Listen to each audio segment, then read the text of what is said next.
easy go.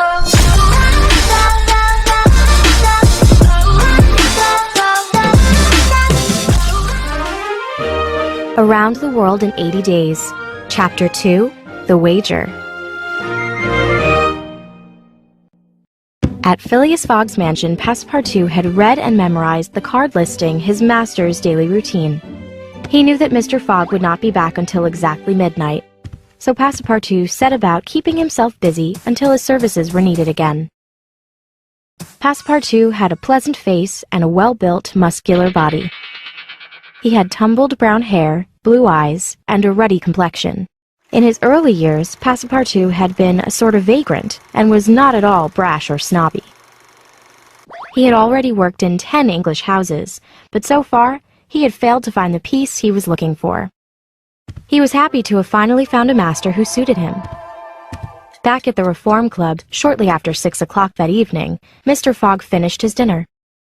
Then he joined 5 other club members for a game of whist. Mr. Fogg was a regular player, and his evening card game was an unchanging part of his routine. The men settled down at a table in front of a fire, and the conversation soon turned to current affairs. "What about that robbery, then?" Asked one player. "Oh, the bank will lose the money," Replied another. "The Daily Telegraph says that the thief is a gentleman," Said Mr. Fogg as he set down his newspaper to pick up his cards. "A man that makes off with £55,000 is no gentleman." Said another. "Possibly not, Replied Mr. Fogg. but he was reported to be a well-dressed gentleman with polished manners and a well-to-do air about him." The conversation subsided as the men began their game. When they paused to deal the cards for a second game, the conversation returned to the robbery. "Where could the gentleman, if that's what we must call him, go?" Exclaimed one player. "It would be very difficult to flee with all that money," Said another. "No country will be safe for him." "Oh, I'm not sure about that. Said another man. The world is big enough." "It was once, Said Mr. Fogg. but no longer.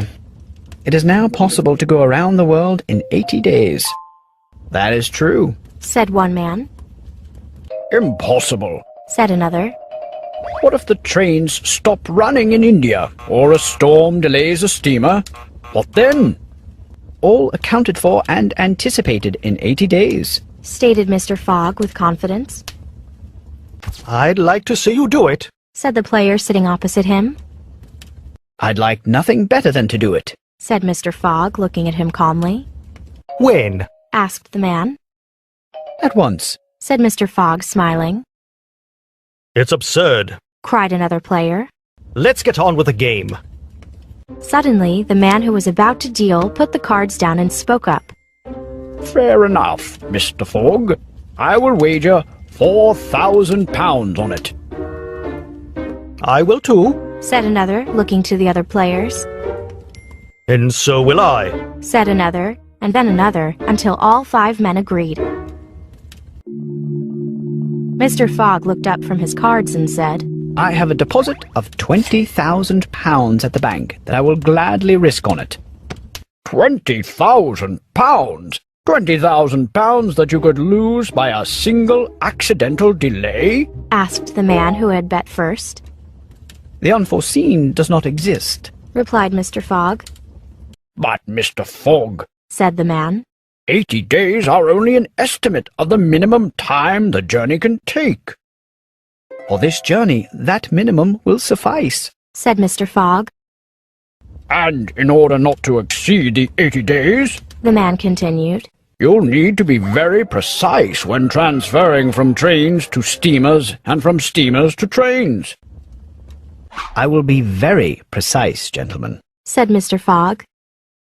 Phileas Fogg's card partners were both thrilled and concerned.